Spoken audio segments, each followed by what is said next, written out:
Welcome to Business Line's State of the Economy podcast, where you'll find insight, analysis, and the story behind the numbers. Hi, I'm Dalip Singh. In this edition of State of Economy podcast, we have guest Director General Border Roads Organization, Lieutenant General Rajiv Chaudhry, who will talk about border infrastructure development. An engineering corps officer, he has had an illustrious career attending all prestigious courses of Army, including the NDC. Welcome to the podcast, General Chaudhry. Thank you, Dalip. Let's begin, sir. Give us a sense of the BRO's work in upscaling India's border infrastructure, which has its own challenges due to hostile topography and weather that limits labor hours in a year. You see, since inception in 1960, BRO has acquired a leading role in infrastructure development in border areas. BRO has contributed immensely towards enhancing security preparedness and socio-economic development of border areas. Today, we are a premier organization and regarded as a symbol of nation building. In fact, people call it nation's bro. BRO over the years has not only developed the road infrastructure along our northern and western borders, but has also strengthened the bond with friendly foreign countries by executing works in Bhutan, Myanmar, Afghanistan, and Tajikistan. Over a span of last 6 decades, the organization has diversified into construction of permanent concrete and steel bridges, accommodation projects, border fencing, airfields, and tunnel works. It is recognized for its speed in construction, quality, and cost effectiveness. After making a humble beginning with 2 projects, Vartak in east and Beacon in the west, BRO has grown with a vibrant organization with 18 projects spread across 11 states and 3 union territories, including Andaman and Nicobar Islands. We are continuously working hard to ramp up infra development at critical places. In last 2 years itself, we have completed and inaugurated 205 infrastructure projects constructed at a cost of rupees 5,126 crore in remote border areas and dedicated these projects to the nation. We have tried our best to live up to the expectations of the government, security forces, and the people of this great nation, and have succeeded in our endeavors only because of our resilient and committed Karam Yogis working day and night amidst the vagaries of terrain and weather in high altitude areas. The success achieved in remote border areas hasn't come easy, and it is an outcome of number of procedural reforms we have done within the organization. We have shortened the decision-making process and simplified the procedures after regular interaction with chief engineers of the project and increased site visits. Due to a robust planning, optimal resource management, timely execution, synergy of actions at all levels, and dedication and determination of BRO Karam Yogis, government is allotting us more work to achieve faster results. The budget allocation has increased many folds in the last few years. We have seen an unprecedented 100% jump in capital budget in just 2 years from rupees 2,500 crores in financial year 2021-22 to rupees 5,000 crore in 2023-24. Reinforcing the nation's trust in BRO. So I think BRO has had a fair achievement in the last 63 years of its raising. But is it true that the pace of work on the border acquired some meaning in the last 15 years only and quickened, especially after Galwan face-off with Chinese PLA in 2020? To some extent, definitely yes. Since our raising on 7th May 1960, we have constructed 61,165 kilometers of road, out of which 14,800 kilometers are under maintenance with us. BRO has presently 6,054 kilometers of road under construction along the western and northern borders of our nation. Special focus is on Indo-China border roads, where in the phase 1, a total of 61 ICBRs have been made of cumulative length of 3,327 kilometers. And in the phase 2, a total of 21 ICBR roads of cumulative length 717 kilometers are under construction. The BRO Karam Yogis over the last 6 decades have completed more than 915 bridges totaling to formidable 65,633 meters of length. Presently, we have 139 bridges of length, 14,954 meters, which are under construction, and almost 160 bridges are in the planning phase. So you see, we are accelerating the pace of work all along the northern border, especially.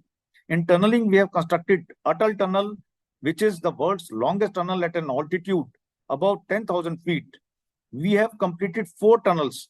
Presently working on 12 tunnels is on, and another 7 tunnels are in the planning stage.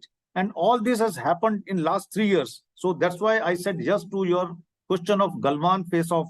So from June 2020, there has been a very major attention and focus on the infrastructure development all along the northern borders. We have also constructed 19 airfields till date and are presently maintaining certain operationally critical airfields. In 2022, the 2 major airfields projects at Bagdogra and Barakpur in the eastern sector have been completed and handed over to the Civil Aviation and Air Force for use. In 2022, BRO created history when 103 infrastructure projects completed by BRO in a single working season were inaugurated and dedicated to the nation by the Honorable Raksha Mantriji. BRO dedicated 75 infrastructure projects across 7 states and 2 UTs to the nation on 28th October 22 and 28 infra projects across 5 states and 2 UTs on 3rd January 23. The Honorable Minister also emphasized the roads being part of country's Act East policy and commended BRO development of infrastructure in northern states. In 2021 also, BRO had completed and dedicated 102 infra projects to the nation.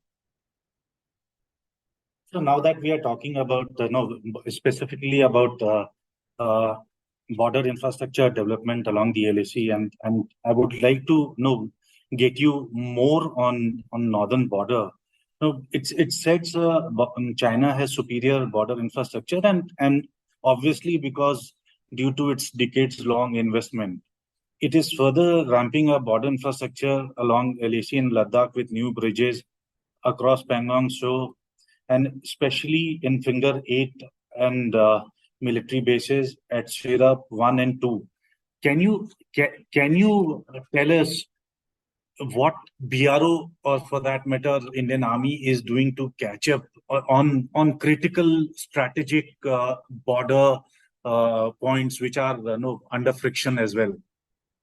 You see, we have been doing a lot, especially in the eastern Ladakh. As you know, we just completed after Galwan DSDBO road, which is very crucial to us, and it runs all along the LAC, which has been quite a problematic for the adversary, and it has facilitated our security forces to be deployed as fast as possible all along the friction points. We also completed Chishumle Demchok road, which is also now today the highest motorable road in the world, which again runs along the LAC. And Demchok, as you know, was again a friction point. And it goes over Umlingla Pass, which is 19,024 feet, which is the highest pass in the world. Now we are working today, as we talk, on Chishumle Dungti Phukche Demchok road, which is 121 kilometer long. And it runs all along the LAC, approximately 10 to 15 kilometers along the Indus River, which is again a very strategic road for the security forces, which facilitates the security forces to be deployed at as far forward as possible if the situation arises. These are 3 major roads what we talk in eastern Ladakh. We are also working on alternate connectivity to DSDBO road, which is in the final stages of connectivity, which is progressing as we are speaking today. And beside this, we are starting work soon on Nyoma airfield at 14,000 feet and above, which is going to be one of the highest airfield in the world, which is only 30 kilometers from LAC as the crow flies. So this is a broad picture of Ladakh, eastern Ladakh especially, what we are doing today in eastern Ladakh. If we come to Arunachal Pradesh, which is again a very contentious space for us, so we have constructed BCT, Para Chardwar Tamang Road, which connects rest of coming to Tawang and facilitates our security forces to deploy it as early as possible on the Tawang sector, which is very vital to us. And also the Nichipu and Sela tunnels on this road are nearly completed today, which are going to be very soon inaugurated and dedicated to the nation by Honorable Prime Minister, maybe by end of August or in first week of September. So this is about Arunachal West. But in Arunachal, we also connected Huri village, which is, of course, not only strategically it is important, that place, but also from the point of view of socio-economic development in Arunachal. It calls for major attention because this village, the population had depleted from 200 to 49. And today, the population has gone up to 300 people there. And this connectivity has been appreciated and commended none other than by Honorable Prime Minister, which has facilitated our forces to go ahead. So these are some of the places and more places like Manchuka, then Lamang, Geling, TCC, Taksing, and Maza. Maza is again a very forward post what very recently has been connected by BRO, which is strengthening our security metrics all along the borders or all along the LAC in Arunachal Pradesh. So we are working very hard and day and night we are dedicating. And if we come to central sector, we have gone to Mana Pass and we are developing a road from Joshimath to Malari. We are also working on a road from Gunjikoti Jolingkong, which is in the final stages of completion, which will be completed by September this year, and a road to Lipu Lake. So this is a broad picture of northern borders, how BRO is working on these roads, which are strategically extremely important for our security forces. Does Galwan also taught you how BRO should be prepared to perform and steps it should take during tensions or situations like face-off with China? You see, if you really ask me, the pace of work in BRO has increased from that flashpoint. And in last 2 years, as I told you earlier, our budget has been increased to 100%. That is in year 2020-21, it was 2,500. Today, it is to 5,000 crores. So it is just doubled in 2 years. And we are going much ahead. We are asking for more funds this year also. And our aim, like last year, we could spend total money, I'm talking about approximately 9,000 crores worth of security projects were dedicated to the nation. This year, my aim is that it should go up to 14,000 crores. So that will definitely accelerate. This accelerated pace will help our security forces. And it is also in this process, connecting the far and remote villages all along the border, which is helping those people who live and strengthening our claim in those areas where these villages are there. So it is a quite a good thing what BRO is doing in last 3 years, which have been done. Can you tell me, General Chaudhry, briefly, what do you think needs to be done more to improve infrastructure, which helps our forces to be better prepared in an adversarial situation? Yes, that is a good question, Dalip. Now, earlier governments were not having that kind of attention to the border infrastructure. But today, today's government has really focused itself since last 9 years. Our pace of border road construction has gone from 600 kilometers per year to nearly 900 kilometers per year, which is huge. And in fact, this is average of last 9 years. If I talk about the last year itself, it was 1263 kilometers what we completed in last year. And this year it should be 1400 kilometers of road, which is huge. And apart from this, the tunnels in last 3 years, we have made 5 tunnels. In last 63 years or 60 years before this, there only 1 tunnel made. And today we have completed 5 tunnels. We are working on 10 tunnels and we are planning tunnels for next 7 passes. So it is a different thinking has totally changed. And bridges has in fact tripled. The pace of construction of bridges has tripled. We have gone in for a MOU with GRSC where we are procuring double lane modular bridges which are made in India.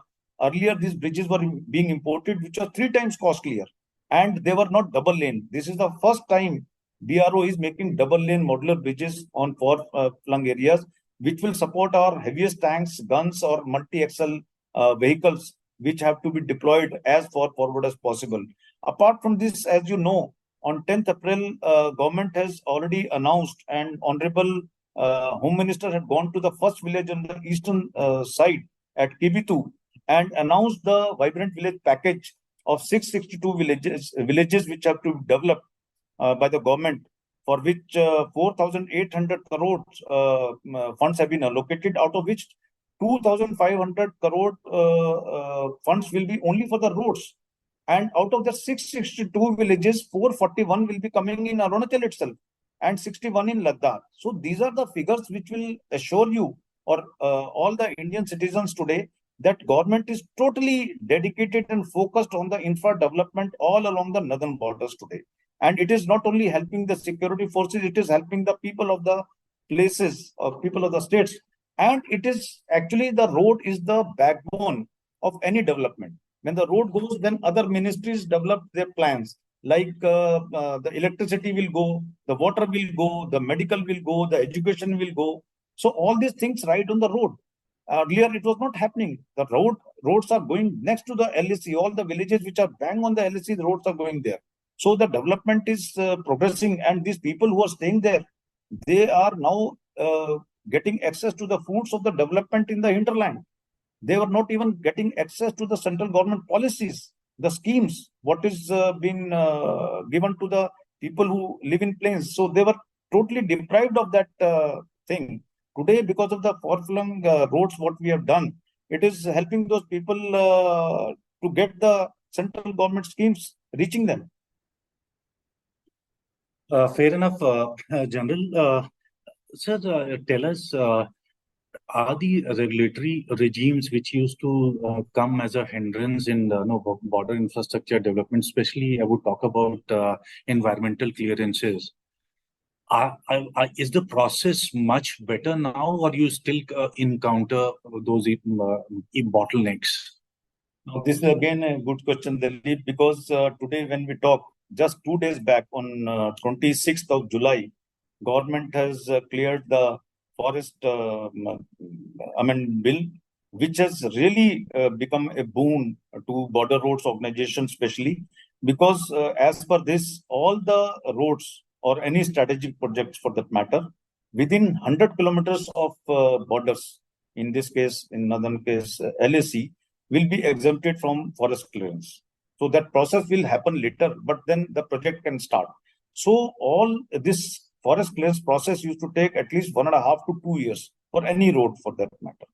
And it was a very laborious process. In some cases, it used to go to 3 or 4 years, where some local bodies or the populate people of that place used to resist any development of the roads. So this has really come as a big advantage to border roads. Now the roads can be started immediately after the sanction. And not only that, the cost of the roads will go down, because in that 2 years of span of forest clearance, the cost used to escalate. Now that will not happen. So it is going to be a major game changer for border road organization. And it also talks about, this bill also talks about some small detachments coming of security forces or the people of BRO who are working in these far-flung areas of 10 hectares of land will not need any clearance. So it is a big thing. Apart from this, government from time to time also has been increasing the powers of our sanctioning powers and our financial powers. So that has also helped in accelerating the work, and that is coming on ground, that you're seeing on ground. Means, as I told you, 5 years back, we were consuming only 4,500 crores of funds. Today, when I'm talking to you, we are consuming, within 5 years, we are consuming 12,000 to 30 crores of funds. It has gone nearly 3 times. So government has been really supporting border road organization in doing their work. Sir, you gave us some sense on the time it takes now to complete a strategic project, which is from a year to a year and a half just to take clearances. Can you give us a number uh, so that our listeners get to know and understand how many projects are stuck at the stage of clearance, environmental clearance, and what other clearances a BRO needs to start a project? There are approximately 34 roads which are still in the process of clearances. So, with this thing happening now, this bill coming in, are future roads also, and these roads which are pending for the clearances will not require any clearance. And where are they, if I can ask you and intervene? You see, it's a long process. Firstly, we have to identify the alignment of the road, and then we have to take the representatives of the state for a joint survey of that alignment. Wherever the forest land is coming and number of trees have to be cut, all that takes a lot of time. The revenue people will come, and this all that summary will be put to the state administration. They will have a meeting maybe sometime in 6 months or maybe a year, and scrutinize all those documents and clear it. Then it comes to the central government at the national board. Again, a committee will scrutinize all those documents and give the final approval. So this whole process takes some time. It will go back to the state because of some deficiency of some documents or some observations. So this process used to take 1.5 to 2 years despite our total involvement. Today, this process is shrunk or collapsed to zero. So if the road lies in that 100-kilometer band all along the LSC, we can start the work after sanctioning. And we can take all those mandatory clearances later on. So it is really a good thing which government has done to us. How technology is aiding to reduce cost, time, and execution of work in hospitable conditions across the spectrum from Eastern Ladakh to Arunachal Pradesh? You see, we have been depending upon archaic methods of making roads and making bridges and tunnels and airfields. So if we talk about roads, we used to take a lot of time by conventional method. Today we are using, and especially in the eastern states, the aggregate is very weak, and the road quality will become poor, and it rains heavily in the eastern states. So we started using steel slag in our roads in Arunachal Pradesh, where Tata Jamshedpur gave us a full rake of 1,200 million tons free of cost. And we are the organization which has made first road in Arunachal using steel slag, which is harder or maybe better than aggregate. Because for the roads in Arunachal and other eastern states, we used to import this aggregate from Odisha or Jharkhand, and the transportation cost will add to the cost of the road. Today, that steel slag is stronger and it is cheaper than because this is a waste product. And as Honorable Prime Minister says that waste to wealth, we are using that steel slag.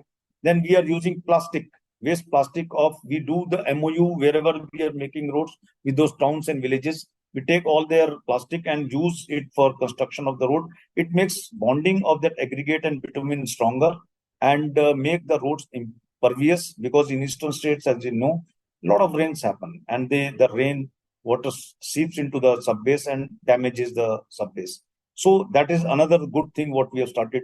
We are using cut and fit technology, where we are precasting all the components, starting from breast wall, drain, the retaining wall, even the pavement members in planes, and just transport it to the place where the road has to come up, and with the use of pre-stressed cables, we join these members, which is cheaper, which is faster, and it is also cost effective, and it reduces the pollution which used to happen by heating up the bitumen and doing that activity, primitive activity, I'll say. So gradually all these new technologies are happening, and we are also using cementitious base to strengthen the sub-base of the road, especially in the, again, eastern states as well as in Ladakh.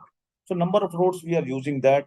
We are using geocells. We are using geocells at Saserla, which is at 17,000 feet, 17,500 to be more precise. where shifting moraines are there in Ladakh. And whenever we used to make the roads, it used to get shifted by the glacier. But now we are using geocells, and last 2 years it has sustained. And we are again going to use such kind of road technology techniques, new techniques in our road construction activities in Ladakh. So these are some of the major changes what we have brought. We also, the Himalayas are very fragile mountains.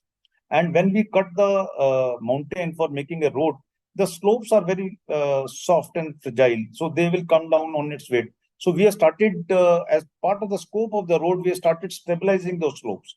And by number of various techniques, these roads, the slopes are stabilized, and it will not come down even in under its own weight or during the rains. So these are some of the activities what we are using while making road construction activities. And bridges, I told you, modular bridges we are using. GRSE, we have gone in for 60 bridges, which are very fast. And as per the policy, after coming and taking over the organization, we have promulgated a policy that all the bridges will be class 70. Road can be class 9, class 12, whatever classification. Because on road, a bigger machine can go, but bridge cannot take the weight of bigger machine. So all our bridges will be class 70 now.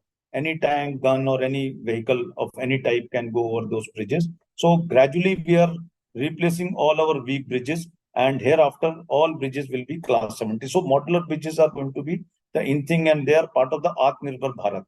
And same thing we are doing in Dantak project also in Bhutan. So such kind of activities and new technology, new products we are using to make roads. Interlocking concrete blocks we are using at Changla. Changla at passes, when we do the snow clearance, there is a possibility of damaging the upper crust of the road.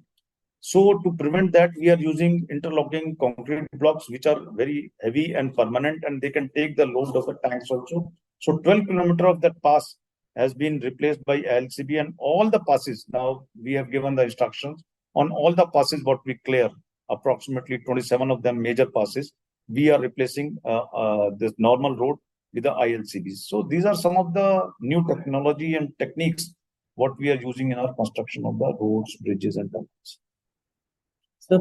Sir, building infrastructure in higher reaches have an environmental cost. What we are seeing that frequent landslides, snowing are posing serious challenges, washing away to some of the networks and BRO chips in to repair and make it motorable. But do you think there is a need to have more green approach towards meeting the infrastructure requirement, given this whole climate change debate and move towards carbon neutrality? Yeah, that's again a good question, Dalip. We have taken, in fact, we are the pioneers on this subject as far as any road construction agency in the country calls for. We are the first organization which has gone in for zero neutral habitat being made in Hanle. Hanle is at approximately 15,000 feet. And this does not require any heating appliance now. The normal temperature goes down to minus 30 in winters, and maybe daytime temperature will be 8, 9 or something. So now, because of this zero carbon neutral habitat, we can trap that heat, and which can be used by the people who stay there. So that is first initiative what we have taken in Ladakh, and gradually we are going to replicate in other places in Ladakh, because Ladakh is the place where the temperatures go down sub-zero. Second thing what we have done is, as I told you earlier also, using steel slag. Now, India is the second largest steel producing country in the world, with 143 million tons being produced in a year. And out of this 143 million tons, 15 to 16% is the waste product, which is called steel slag. And it is to be discarded or used for some filling of or reclamation of land. So we have gone in with Tata Jamshedpur and used this steel slag to construct a road in Arunachal Pradesh. Now we are in the final stages of a process with SAIL. SAIL has got 5 steel plants in the eastern side. So they have agreed that we will go in for a MOU, and whatever steel slag is produced by these 5 plants, we will take it and use it in our roads, especially in the eastern states. So that is one thing what we are doing. Third thing, as I told you, plastic. Plastic is also quite a damaging to the environment. So we are using the plastic, not only saving the environment from the bad effects of the plastic, we are using them for the construction of the roads.